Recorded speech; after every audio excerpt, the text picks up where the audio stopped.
Hi, everybody. Welcome to today's webinar. Thank you so much for everybody who signed up and is joining us here today.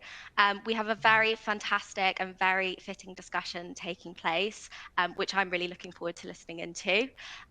Before I hand over to our fantastic speakers, who are a lot more interesting than me, I just want to give a quick introduction. So I'm Aoife. I am the head of content for the Women's Health Innovation Series, so one of the co-sponsors for the webinar. And our purpose as a series is really to facilitate the scaling and the commercial growth of women's health and the entire industry by forging partnerships, creating insights, and also forging connections at our summits and through various other touch points that we have throughout the year. So that's the role that we play. As I said, really looking forward to the discussion taking place today. And before I hand over to Liz Powell, who will be doing the introductions, just a couple of housekeeping from me. So we want people to ask questions. So please do put any questions that you have in the Ask Question box. So you'll find that at the bottom left-hand corner of your page. Put your questions in there and we'll hopefully get through as many of them as we can during the Q&A. And ultimately, this is customizable, this platform. So click on what you want to see. If you want to see the slides, click on the slides. If you want to see our fabulous speakers, click on the speakers. So yeah, without further ado, I would love to hand over to Liz Powell, who will introduce herself and our fantastic lineup of speakers. Thank you. Thanks, Aoife. I appreciate that. Liz Powell. I am the founder and head of G2G Consulting, which stands for Government to Growth. And I have been exhilarated by all that is happening with women's health. We've been working in women's health advocacy for years. So I want to thank you all for joining us today to learn about what is happening with all this new women's health funding, get updates from all that President Biden and First Lady Dr. Jill Biden are doing to really transform women's health research. Plus, we're going to hear about what is happening outside of government to enhance these efforts and an assessment of the gaps these efforts will address. This is a momentous week. Well, past several weeks, actually. It's just 4 months ago that First Lady Dr. Biden and President Biden announced the first ever women's White House initiative on women's health research. A lot has happened in a very short amount of time. It's very impressive. So today we're going to catch you up and give you those details. You're going to hear from the experts who are leading this transformation and how women's health research is conducted. I'm going to provide quick introductions of our esteemed speakers. You'll hear from each of them, and then we'll close out with questions. So get those questions in the Q&A box. First, I want to thank our co-sponsors, true champions for changing women's health, advancing women's health for so many years. I also want to thank the First Lady, Carolyn, Mazure, and the entire team. I was lucky enough to be there at both the ARPA-H announcement for the $100 million, the Monday announcement, and every time the First Lady credits all of you who have worked so hard for so many years to point out these gaps in women's health and to tackle them head on with research, innovation, funding, collaboration, blood, sweat, and tears, and sheer determination. I just want you to know that every single time you are getting the credit. So first off, our first speaker is Dr. Carolyn Mazure, the chair of the White House Initiative on Women's Health Research. She has dedicated her life to this field. Her impressive background includes working at NIH, the Yale New Haven Hospital, and launching the Women's Health Center at Yale over 25 years ago. She is the brilliant architect of this amazing new proposal that we heard about on Monday from President Biden. Next, we have two speakers from ARPA-H, Drs. Renee Wegrzyn and Jenica Patterson. Renee was appointed director of ARPA-H on October 11th, 2022, and just launched the Sprint for Women's Health program on February 21st. She previously led innovation at Concentric by Ginkgo and spent over a decade at DARPA, the Defense Advanced Research Projects Agency. She's one of the most determined, effective leaders in transformative innovation I've ever met. Renee is joined by Jenica, who is the director of the Technology Transfer and Transition, or T3X division within the Project Accelerator Transition Innovation Office, or PATIO. She oversees public-private partnerships for transition and the small business program for ARPA-H. She also spent years at DARPA and at NIH and also at the RAD-DX program. She has championed women's health investment with Renee. The two are a powerhouse when it comes to driving innovation that is truly patient-centric and effective.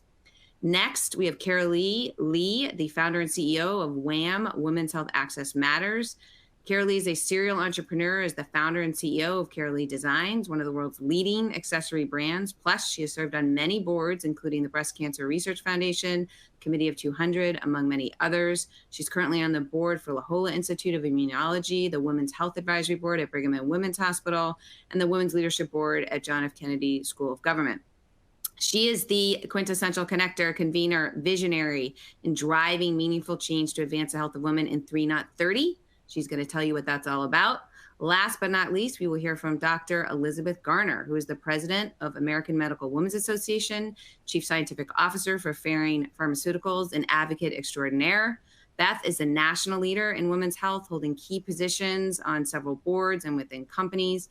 She serves as our national champion with her decades of experience in bringing new innovations to market to benefit patients. As an OBGYN, Beth has made the health of women her top priority throughout her career and is a force in the space, truly our leader in driving change. And so with those brief introductions, I'd love to pass it off to our first amazing speaker, Dr. Carolyn Mazure. Thank you, Liz. It's a pleasure to be with you today. And I look forward to many more conversations on this important topic. So I am joining you today on behalf of the first ever White House Initiative on Women's Health Research, which I have the great honor of chairing. Women today make up half of the population, but for far too long, women's health research has been underfunded and understudied. While we have made tremendous progress, particularly over the last 2 decades, from revolutionary discoveries in certain conditions affecting women to increasing the numbers of women enrolled in clinical trials, we still know too little about how to effectively prevent, diagnose, and treat a wide range of health conditions in women. From conditions that affect women uniquely, for example, endometriosis and fibroids, to conditions that affect women disproportionately, such as Alzheimer's disease and rheumatoid arthritis, to conditions that affect women and men differently, such as those found in heart disease. To close these research gaps and pioneer the next generation of discoveries, the President and the First Lady launched the White House Initiative on Women's Health Research, which aims to fundamentally change how we approach and fund women's health research.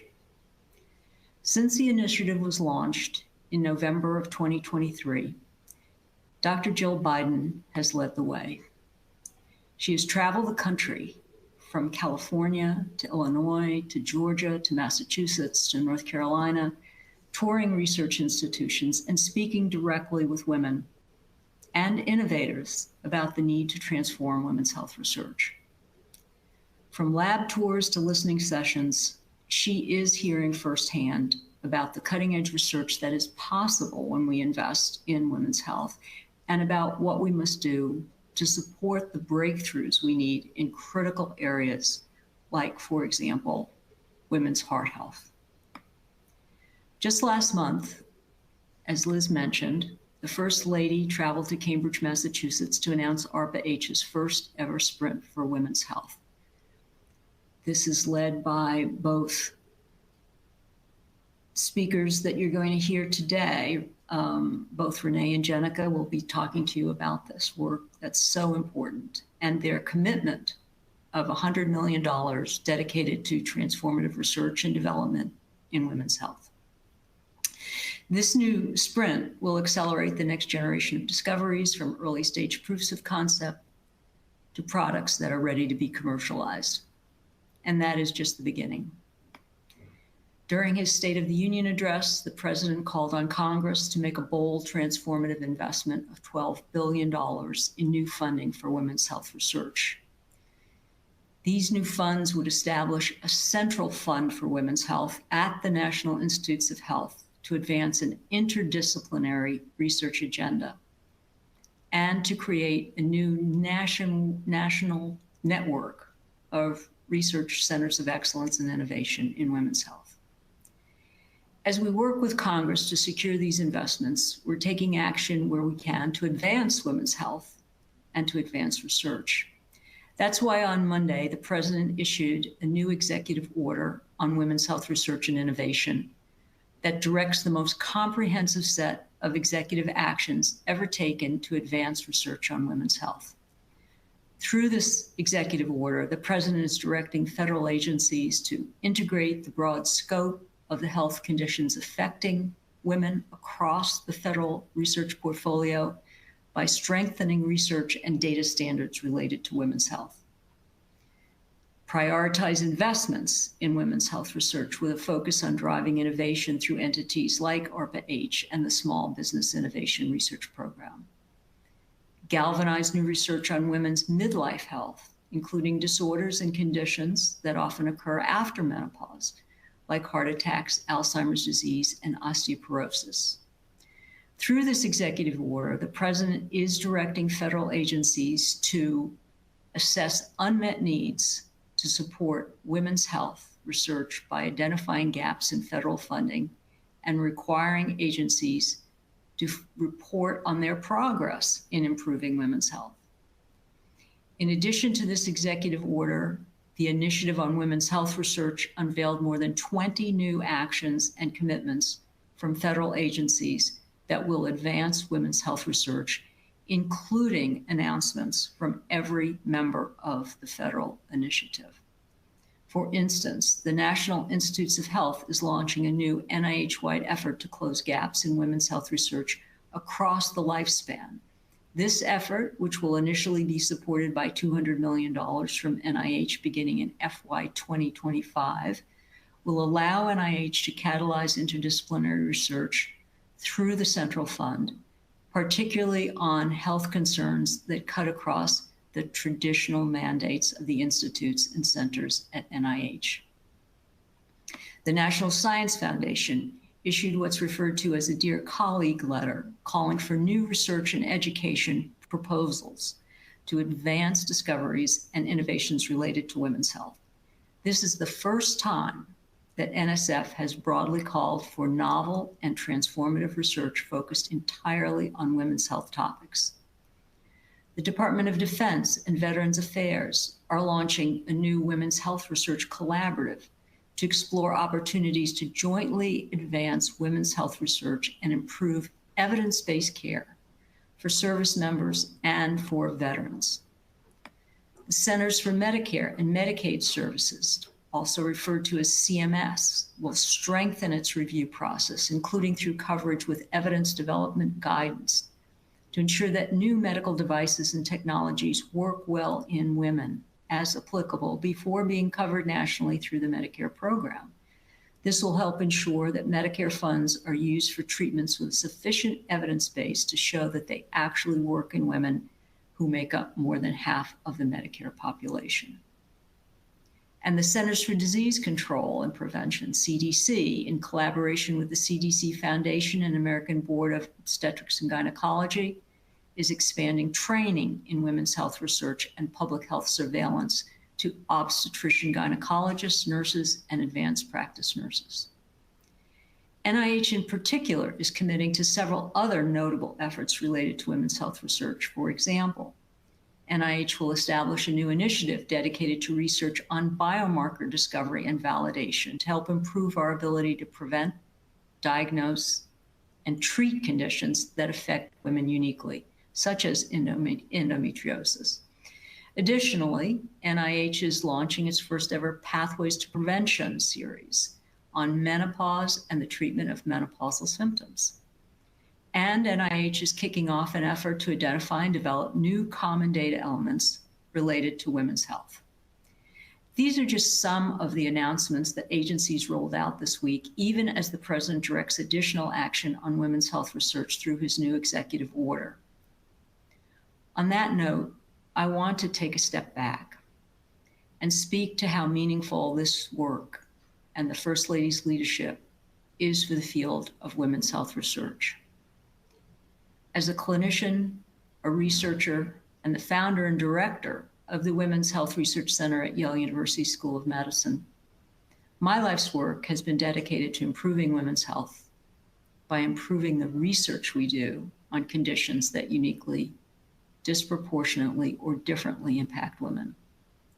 And never before has there been such a comprehensive effort from the federal government to spur innovation in women's health and ensure that relevant, federally funded health research works harder for women. This is a huge opportunity for transformative change and will help improve the health and lives of women all across the country. And to fully realize this opportunity, we need to work together across sectors and industries to ensure that all of us, private sector, philanthropy, research centers, advocacy organizations, and government, are doing everything we can to close research gaps in women's health. Thanks to the First Lady's leadership, the initiative will continue taking action to advance women's health research so that women get the answers they need when it comes to their health. With that, I will turn this back over to Liz and hopefully next to Renee. Thank you.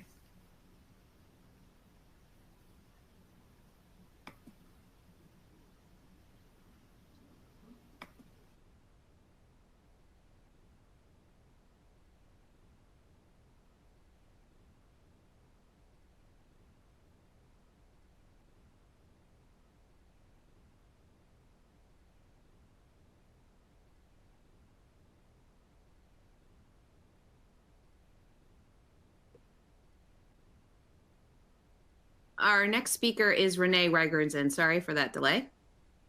Thank you so much. Hopefully everyone can see me on this slide here. And I know my slides are going to be teed up here in just a moment.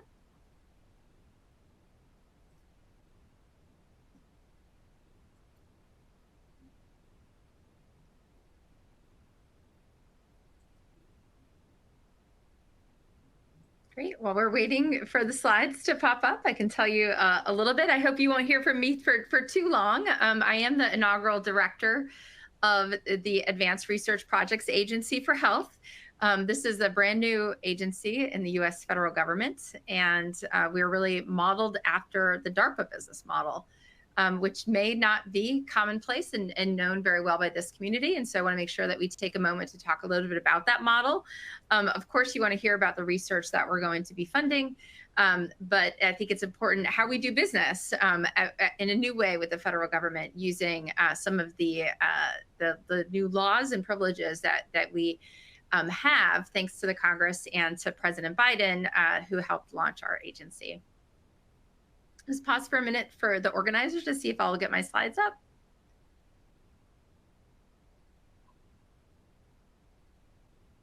You can see your slides. They are up, Renee. Yeah, we can see your slides. Oh, you can? If you okay, wanna, sorry, I can't see them on my side, so I'm going to ask you all to drive them.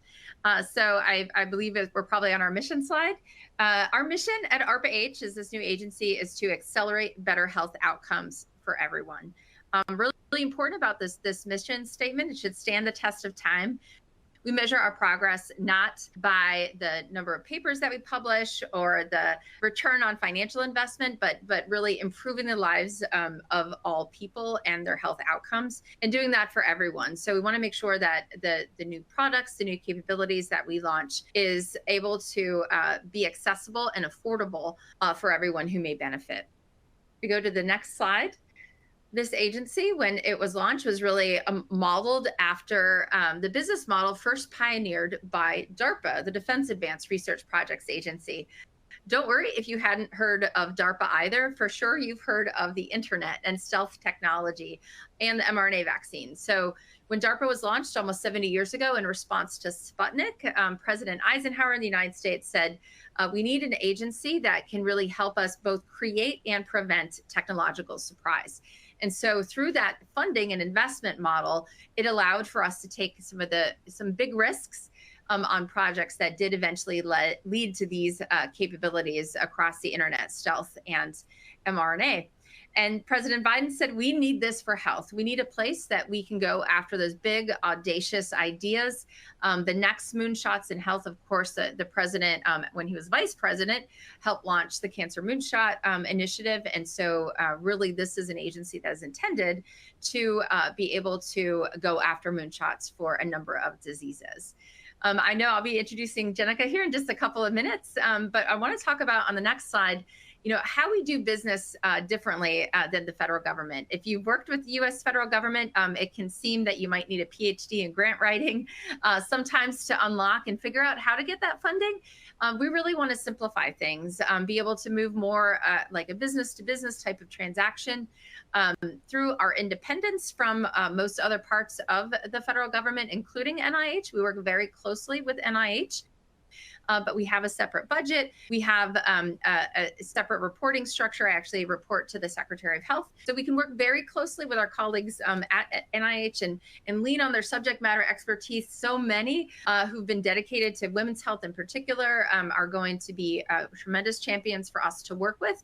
But we can use different business models that Jenica will talk a little bit about. I think she'll make it crystal clear how we really intend to move forward.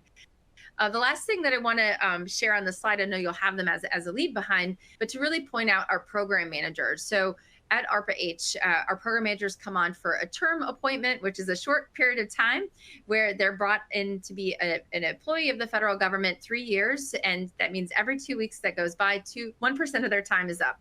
So they're really, really determined to move forward with the urgency that we feel for women's health in particular. The other piece that I should really just point out is our dollars at ARPA-H are not dedicated to one specific disease or technology. Instead, we look for those gaps in areas that there isn't a lot of private sector investment or there isn't a lot of federal funding because it's too technically risky, and that is our sweet spot. And so it really was this moment of time in women's health that I recognized that we needed ARPA-H to really make big bets in this area and bring us forward. And Jenica, being a change agent herself, really was motivated to help us along in this journey. Very quickly on the next slide, who are we in the healthcare ecosystem? We really serve our customers. Those are the patients, the healthcare providers. Many of us have spent some time in industry, and so we know the importance of developing tools and technology with the patient in mind, with the customer in mind, that they want to enthusiastically adopt our tools. We don't want our investments to lead to things that sit on shelves. Our performers, those are the folks that we fund, represent academia and industry and sometimes teams they're in. Everything from small startup companies to large organizations are eligible and encouraged to participate. And then the rest of our stakeholders, that might be the investor community, the venture capitalist that says, come back to me when you've demonstrated X, we want to fund X. We want to work also closely with FDA and regulatory partners around the world to ensure that our products are safe and regulated and also payable. So working with insurers and CMS to make sure that we can have payment for these products. And then this is my last slide that really outlines our Heilmeyer questions. And so every program manager at ARPA-H who is designing a program starts with these key questions. These will become important when Jenica shares her slides. So this is really defining the problem that we want to solve. At ARPA-H, we do not suggest solutions. Instead, we define the problem. And so we ask our program managers to explain what is the problem in health that you're trying to solve, how is it done today, and what's new in your approach? What is that new insight, that new patent, that new paper, that new company that's working on something that you think is the game changer, that this is fundamentally different?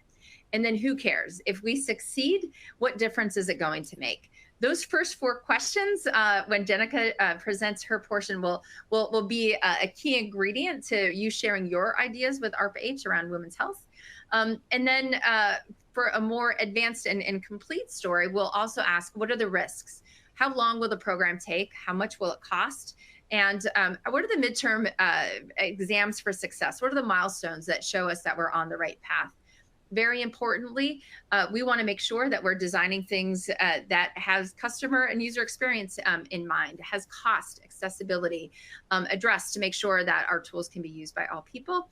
And then make sure, last but not least, that the messaging around our tools is really focused on building trust with communities, not surprising them with new technologies that may be hard to understand at first, or may just be something that they're not used to. We want to really bring folks along for the entire journey from the very beginning through our messaging. And with that, I am just so excited to hand this off to Jenica, who's really the champion for the Women's Health Sprint brought on by ARPA-H. Thank you very much. Great, thank you, Renee. Hi, everyone. As Renee mentioned, I am the lead for our Sprint for Women's Health at ARPA-H. And as Carolyn Mazure said earlier, we have committed $100 million if you can go to the next slide, please, to galvanize the innovator, investor, researcher, and patient advocate communities to spur innovation in women's health.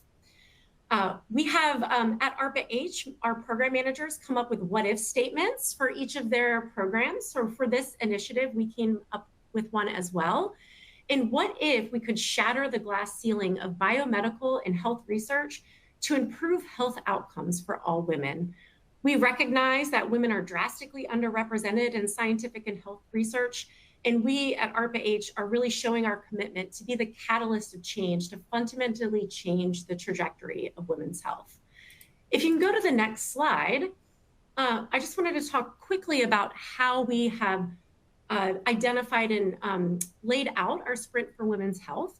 So in the beginning of January, we first wanted to target the white space to identify what are those big problems that we want to focus on. So we identified, targeted, and started validating the white space through expert discovery with experts in the field, across industry to government to academia. We really wanted to catalyze the ecosystem there.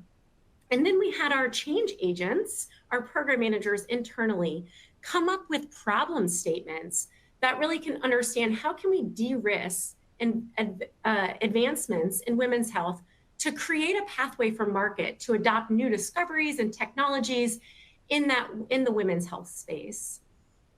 Lastly, as Renee mentioned, we are trying to be unique in the way that you work with the federal government. We are testing out our new business and contracting models to provide a streamlined process to make it easier to work with us. For this sprint, I want to point out that we have an open solicitation right now. So take out your phones. Not on the next slide, I'm gonna have a QR code. You can learn a lot about how you can apply to our open solicitation. We have 2 phases in our streamlined funding process. We have a solution summary or a 3-page type abstract phase. Those are due on April 15th at 12 p.m. Eastern time. And then after that, if you are invited back to come to ARPA-H for a live pitch, in-person VC type pitch session. So we're really excited to make this very nimble and quick and easy decisions for the government and for the people on the outside that want to work with us. Lastly, once we launch our awards, which will be in the fall of this year, our program managers that have come up to the charge for women's health will actively manage these teams to make sure we de-risk the solutions and launch them successfully in the private and public sector.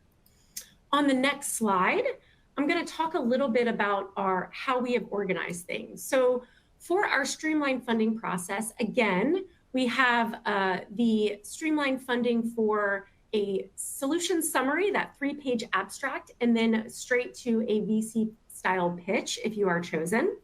We also have 2 trajectories for funding tracks to help foster transformative R&D efforts all the way from early stage research to later stage development. So we have our Spark track that's really focusing on those technology readiness levels 1 through 4 to look at how can we make the impossible possible in women's health research. Selected performers will receive an ARPA-H award of approximately $3 million. And then we also have our launch pad. So that's our later stage development awards. We want to make sure we're accelerating transformative health solutions that can reach the public within 2 years. We are going to award approximately approximately $10 million for that track. And we want to make sure that those awardees are working with our program managers, our entrepreneur in residence program for commercialization, and make sure that we're also working with the performers to mature and grow their businesses over time.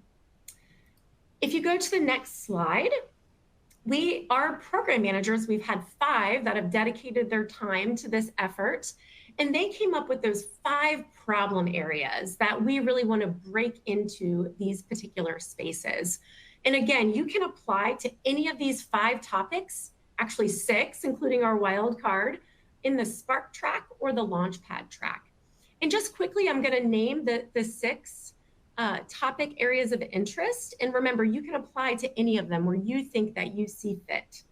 So we have women's health at home, breakthrough platforms that either monitor, diagnose, and administer or treat all ages and stages of women's health in the privacy of their own home. We have prioritizing ovarian health through midlife to prevent disease. So make sure we can help to prioritize conservation of ovarian function over time. We have Artemis topic, that's platform technologies for de-risking preclinical and clinical research to improve health outcomes for women. We have the advancing women's brain health via lymphatic targeting. So using the lymphatic system to novelly break into the brain to understand how can we diagnose and treat women for neurological disorders and neurodegenerative diseases. We have objective and quantitative measurement of chronic pain in women. So really develop methods to objectively and quantitatively and longitudinally measure pain across a variety of chronic conditions. And then we have the wild card. So maybe your idea doesn't fit in those 5. Well, this one will be the topic for you. We want to make sure that we are identifying those catalyzing breakthroughs to transform the paradigm of women's health. And if you go to the next slide, this is the last one, but I just want to identify the key timelines for everyone. If you're interested in submitting a solution summary, those again are due on April 15th, 12 p.m. Eastern time. The QR code is right here on the middle of the slide. We will start reviewing our solution summaries April 16th. And then we will start doing our in-person pitches around May or July timeframe and issue awards by September 2024.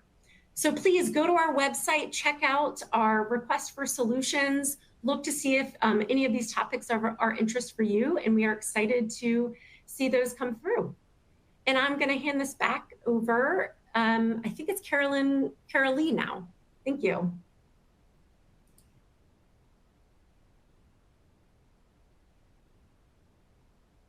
Well, thank you so much, Jenica and Renee, and of course, Carolyn, for those wonderful presentations and for teeing this up. And thank you for inviting me to join this highly focused panel of expertise, knowledge, and passion with a focus on changing the status quo of women's health. My background as a businesswoman gave me the opportunity to build and successfully sell a global brand, which gives me the perspective of understanding the rigorous demands of building a successful business, along with the passion for creating environments which provide for healthy women in the workforce and in society. I led in 2019 a group of businesswomen to create WHAM, Women's Health Access Matters, a 501c3 to catalyze accelerated research and investment, and focused on creating the WHAM report, a data-driven compendium to build the business case for funding research by asking, what are the economic impacts of increasing investment in women's health research? We were pretty sure there'd be some compelling data which might change the communication problems and the inequities which seem to be holding back any impactful change in women's health research. At that time, we commissioned the RAND Corporation to begin a rigorous, focused study to quantify the costs and the benefits of increased research on diseases which disproportionately, exclusively, or differentially affected women, and which had not been widely studied, as Carolyn pointed out. We're excited that WHAM data has been used broadly and widely, and in fact revealed the details that laid the groundwork for the economic case to invest in the health of women through more research and through investment in startups, which currently only receive 2% of VC funding. We are greatly energized that President Biden on Monday signed an executive order for an additional $200 million, as well as a bill which will be presented to Congress to allocate $12 billion to fund the much needed investment for research and investment in the health of women. This, of course, is in addition to the $100 million, which has already been allocated to ARPA-H, which we just heard about, for investment in women's health, and WHAM is very excited about that. We applaud these actions and are motivated in being part of this initiative, which we know will yield tremendous gains to improving the health of women as well as our economy. So let's frame this dialogue with some data. Women are 52% of the population, and they're nearly 51% of the workforce. We control over 60% of the wealth in the country, and we're responsible for over 85% of consumer spending. More importantly, we make over 80% of healthcare decisions for our families. Women drive the economy, and when we're healthy, so is the economy, providing much higher returns to our families and our society through ensuring that women lead healthier and more productive lives. So what are some of the effective ways to coalesce the different players from government, academia, the financial community, and so many others to collaborate in order to achieve the results which we all want to see from this momentum and these investments? WHAM understands that bringing together players from all parts of the ecosystem to create synergistic and innovative collaborations can accelerate change. And it is what will be needed now to execute the opportunities which the Biden administration is bringing to us through their new Women's Health Initiative and the focus on ARPA-H in finding the innovators whose transformative ideas will reshape the landscape of women's health. This past June, WHAM hosted a celebration in DC for the 30th anniversary of the Revitalization Act of 1993, which established guidelines for women to participate in research and clinical trials. We honored several of the original leaders who helped pass this act: Barbara Mikulski, Connie Morella, Vivian Pinn. And that afternoon, we brought together many thought leaders from different parts of the ecosystem to participate in developing a strategy to create innovation and a more urgent approach in shifting the playing field as it exists today. And we believe that approach will be an important one for the US and all of us to bring these opportunities and objectives to successful impacts and outcomes. We created 3 Not 30 and asked, what can we change in the next 3 years and not wait another 30? And why not think about this as we think about how we will integrate disparate entities to enter into productive relationships which can yield outsized returns in the shortest amount of time. This prestigious group of leaders from across the healthcare system signed on to 3 significant goals. Double the budget for research, which we are so appreciative to know this is being addressed by the new direction and energy of the administration. We're humbled that WHAM has in fact achieved this first objective, with the goal now to understand how these monies will be allocated and how their execution will drive results.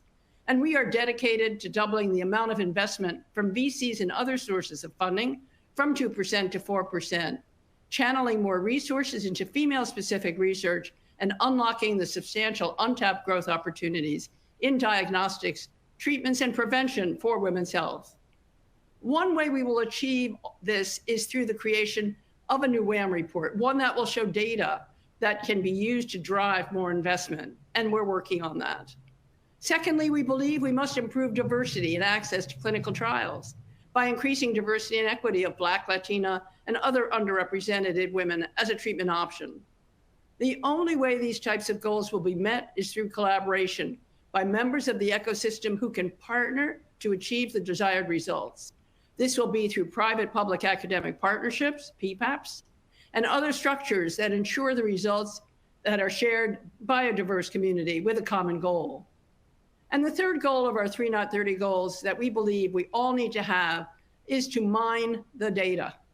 WHAM will execute that idea through the creation of a WHAM accountability index and identify through all means those who meet and those who do not meet the criteria set by NIH to report analyses by sex. There are a myriad of ways in which we believe industry, academia, government, and the financial communities can collaborate to ensure that pertinent data is revealed, shared, and can act as a springboard for impact and change. WHAM is actively advocating for and moving forward with action steps to connect the private sector to government efforts, and we encourage others to follow this path. One way is via convenings with a focus on action agenda items across sectors. Another way is through collection and dissemination of data on economic impacts of investment, with information relevant for government as well as for various private sector shareholders. We will all need to be focused on exploring and tailoring the information so that it meets the differing needs of private sector communities, including employers in the investment community, as well as federal funders, for example, and making sure the information is clearly actionable by all of us.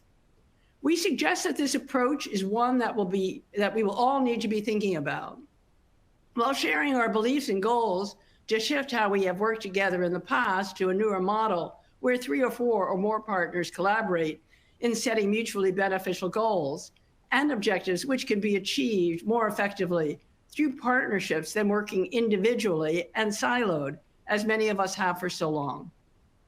Thank you so much for this opportunity to share some of WHAM's ideas. We are so excited by the possibilities as we move ahead.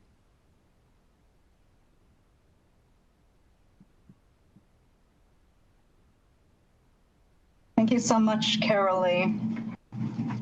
So I am just really honored to have the opportunity to make just a few comments from the perspective of a women's health provider and a longtime advocate for the health of women and their families.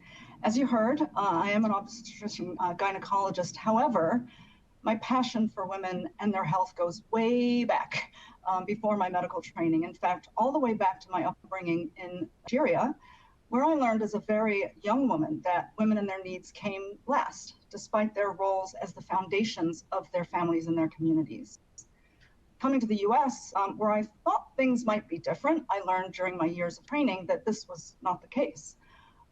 Treatments for serious conditions that I saw every day during my training and my practice, including preeclampsia, endometriosis, menopause, PCOS, and so many others, were the same treatments that had been used for decades. Almost 30 years later, today, there are still few changes in practice. We still treat preeclampsia, a very dangerous condition, with intravenous magnesium. We also use magnesium for preterm birth. Magnesium doesn't really do anything, though, to treat the underlying conditions. It's simply a temporary solution, really, to prolong pregnancy for a few days to improve infant outcomes.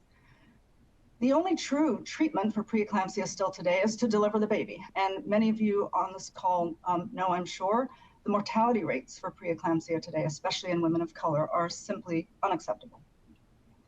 I wrote an essay about 3 years ago. It's called Cri de Coeur, translated basically as Cry of the Heart. My heart was crying, and that was published in my med school alma mater's magazine, really to express my deep frustration as a women's health physician. And at that point, I was now several years into my career in the pharma industry, trying to understand why the companies I was working for that were developing what I believed as important solutions for women, including endometriosis, uterine fibroids, preterm labor, infertility, contraception, why we were having such challenges raising money. It was obvious to me that addressing these solutions was critical, and yet the investors I talked to every single day just didn't get it. Now, of course, the vast majority were male, and certainly the deciders on investment or not were male. And despite my efforts to help them understand and recognize the importance of addressing the unmet needs in the health of women, it was a daily struggle.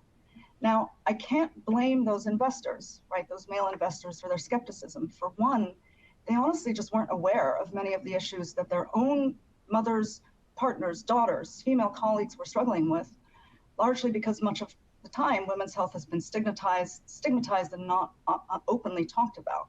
Women often don't share their issues with each other, never mind with men, and sadly, even when they do, their symptoms and challenges, as you've heard, are often minimized and dismissed, even by healthcare providers. Add to that, the research on conditions that affect women, as you've heard already today, has lagged for years, and so we don't have the types of targeted precision treatments that, for instance, the oncology space has, because we don't understand the science for many of the conditions that affect women uniquely, nor an understanding of sex differences in conditions that affect both males and females. So essentially what investors were seeing was not interest in women's health research. To the contrary, large pharma at the time was getting rid of all their women's health portfolios, a trend that continues still today. So to an investor, women's health was risky and unlikely to yield meaningful returns. In other words, they considered women's health a niche market. This is finally changing, so exciting. And thanks to the work of WHAM showing the economic impact of increasing investment in women's health research, others, including the Innovation Equity Forum's Opportunity Map, the McKinsey reports on the $1 trillion opportunity, you've heard today that we have finally reached a turning point with the White House initiative, the ARPA-H Sprint, and of course, President Biden's $12 billion executive order just signed. I too was lucky enough to be in the room when the order was signed, and 4 days later, I don't know how the rest of you feel, I am still on a high because my pessimism as a women's health advocate has turned into optimism, and I'm feeling so much more optimistic for the future of women's health than I ever have. I believe these efforts will transform women's health research, will ultimately lead to deep understanding of the science behind many of the most impactful conditions that women continue to face today. We will better understand the reasons why women and men present differently with heart attacks, why women have higher rates of Alzheimer's disease and autoimmune disease. We'll have better diagnostics for these diseases like endometriosis and preeclampsia. And we will have developed targeted solutions, treatments, and even cures, hopefully, for serious women's health conditions. So it's been music to my ears today to have listened to these incredible experts who are truly poised to fundamentally change, as you heard, the lives of women around the world. So thank you for your work thus far. We look forward to a future in which women's health research is given equal attention, resources, and funding as our male partners and counterparts. When women are healthy, you've heard this many times, right? Children are healthy, their partners are healthy, grandparents are healthy, their communities are healthy, and the world will be a healthier place for all. So let's go into a Q&A session. I do have a few prepared questions, I should say, for our panel. So I'll go quickly to Renee and Jenica, either one of you. You talked about April 15th being the deadline. Can you share some tips, just maybe any things you can think of for people listening in, sort of, for those submissions, any sort of helpful suggestions? Maybe if you do, I mean, you did present the specific opportunities, but maybe are there certain ones, sort of top items you may be looking for that need to be included? Jenica, I'll let you start. Yeah, I see that they're in the chat that our link was shared. So what I would recommend is everyone read our request for solutions very, very closely. The top there is information on each individual topic and what that program manager is looking for. If you have a question further, you can go and submit a question on our website, and we will post all of those questions. So the best, most up-to-date information is gonna be on our request for solution, our AKA solicitation, that is on our website. And Renee, I didn't know if you have any other flavor there you wanted to add. I would just add, if you do head to the website, we did hold a Proposers Day a couple of weeks ago, which is a video that walks through each of our program managers, each of the topics. And so if you want to get a long form version of what you've heard today, that's another great opportunity for you to look at and be competitive for those different solutions. Thank you. One more question for both of you. So I'm sure that there are people on this call who are like, there is no way I'm going to get to anything by April 15th, right? So will there be other opportunities, right, potentially for innovators to apply for ARPA-H funding, right, in the women's health space? Can you tell us anything about that? Yeah, I'll speak a little bit more broadly about the agency, but first I want to just, there's plenty of time to submit by mid-April. So by design, we have made this very simple. I think it's just 3 pages, Jenica, if I remember correctly. So we don't want this to be a ton of work for you or us. We really get your idea across really clearly. And so there's still plenty of time to apply. When we have found interest in some of those topics, we will invite folks to come forward for that pitch, for that more detailed, more in depth. So, but that will be a subset of that group that we invite.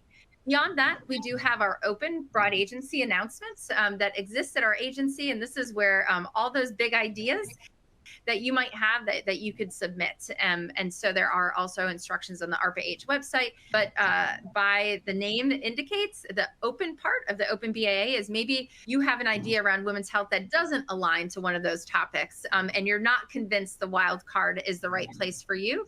You could pursue that open broad agency announcement. And then last but not least, maybe on all of our folks that are here on this call, there might be a program manager candidate out there. So those champions, those change agents that want to come to ARPA-H and to be a program manager for that 3-year term, to be very focused on a specific problem in women's health, we would love to hear from you and tell you about what it's like to be a program manager, and hear your big idea. And Jenica, anything you want to add?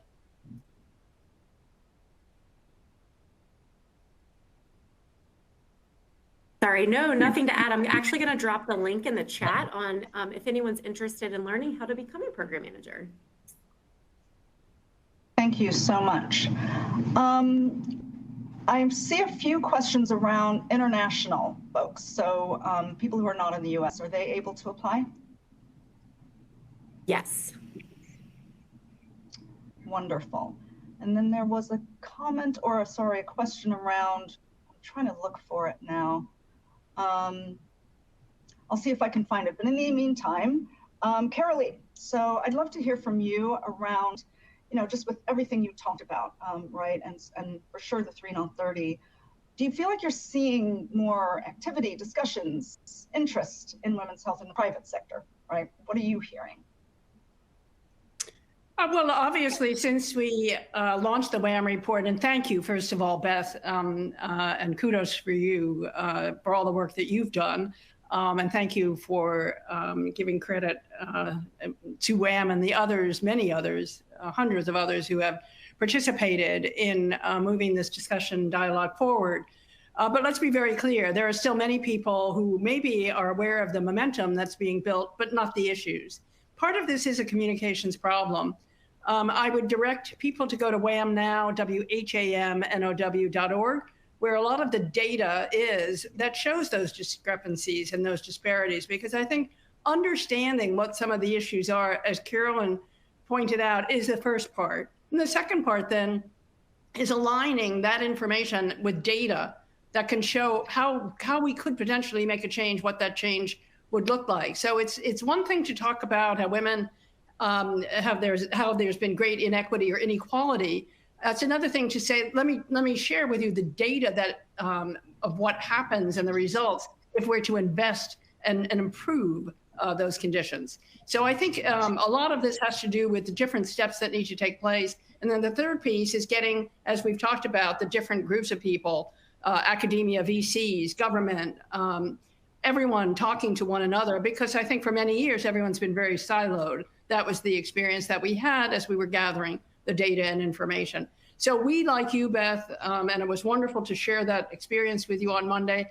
We are over the moon, enthused, excited, and motivated, because I think we are at a moment, as Carolyn very clearly articulated, of being able to create a transformative change due to the opportunity that's in front of us. I think it's now up to us and everyone on this call and everyone that we can touch and share this information and data with, who we need to mobilize and coalesce around these ideas. Yeah, and on that point, thank you. How do people get involved if they want to with WHAM? Again, if they go to whamnow.org, they can sign up for our 3 not 30 pledge, and there are other ways. Certainly they can donate. We are a not-for-profit, and it's what keeps us moving forward. But there are many ways. I think the most important thing is to visit the website. Thank you for that. Fantastic. Back to ARPA-H. There are several questions. Let me see. One around, if I have many different ideas, should I pick one or should I submit all of them? What do you suggest? That's for Renee. I can take that, Renee.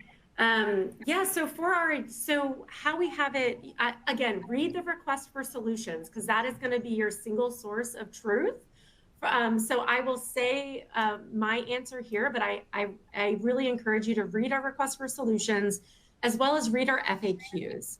But for the topics, we have a limit where you can submit one idea per topic. So if you have an idea for women's home and health and for lymphatics, that's fine, but it has to be in the separate topics. Thank you very, very much. That's very helpful.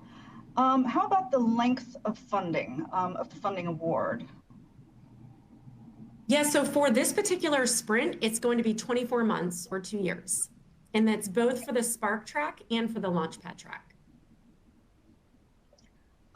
Thank you. And then there's a question around sort of partnering, right? So if, for instance, a small startup has an idea, do you suggest that they maybe team up with a research institution or other companies? I mean, does that matter? So it's not required. However, we always encourage teaming. We actually have a teaming site on the Request for Solutions website. So I encourage you to go there, submit your information so you can be able to be matched with a member that you think would be helpful to give you a better request solution summary in the end.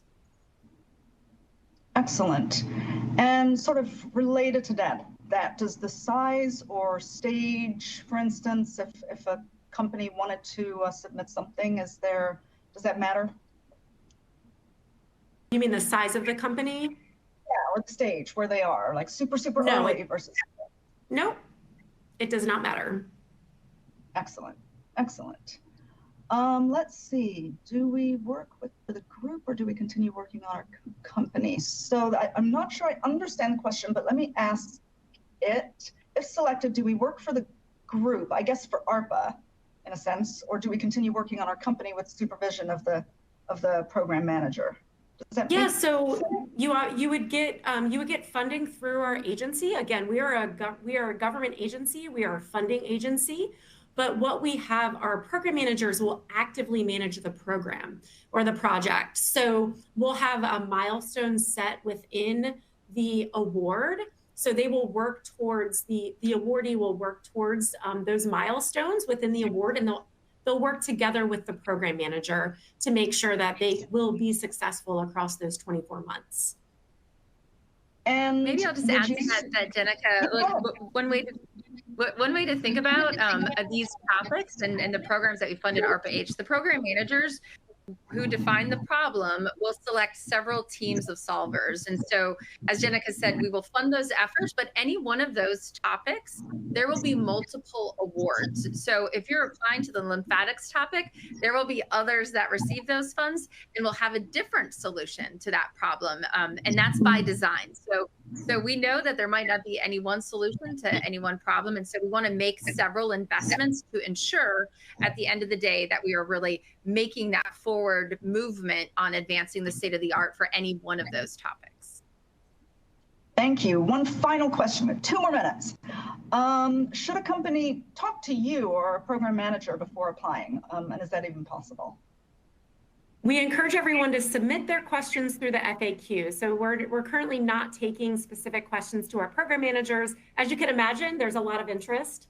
So to make it easier for us, and also we have an active solicitation, we request that you submit your question in our FAQs, and we'll drop the link in the chat. Wonderful. Thank you so much for all those answers. Really excellent. And thanks to the audience for the questions as well. I will pass it back to Liz. Wonderful. I am so inspired by today, all these speakers, all these opportunities, the real powerful way in which this administration is prioritizing the health of women. This is just tremendous. I am so excited, and I want to thank all of you for speaking today, sharing your expertise, all that you're doing. And I want to thank all who have dialed in, because I know you've been working for years to make a difference, and our day has come. As Maria Shriver said, Women of America, this is our moonshot. I keep saying 2024 is the year of women's health. However you want to frame it, this is our moment. And so I truly hope people will apply for these funding opportunities, continue to collaborate, keep making this a priority when you talk to all aspects of government. Everyone needs to know how important this is and how it benefits all of us, women and men. So with that, I would like to just say thank you once again, and I will pass it off to Aoife.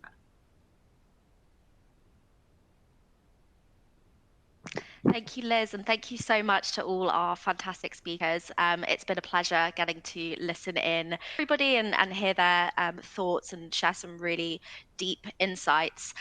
Really looking forward to seeing how things go and seeing what amazing innovation we see as a result. So yeah, thank you to everyone who's joined. I'm also really excited to continue this conversation through our events, through other webinars that we'll be hosting. So I'm really looking forward to hosting you all there as well. Yeah, that being said, we're going to head off now. So take care, enjoy the rest of your day.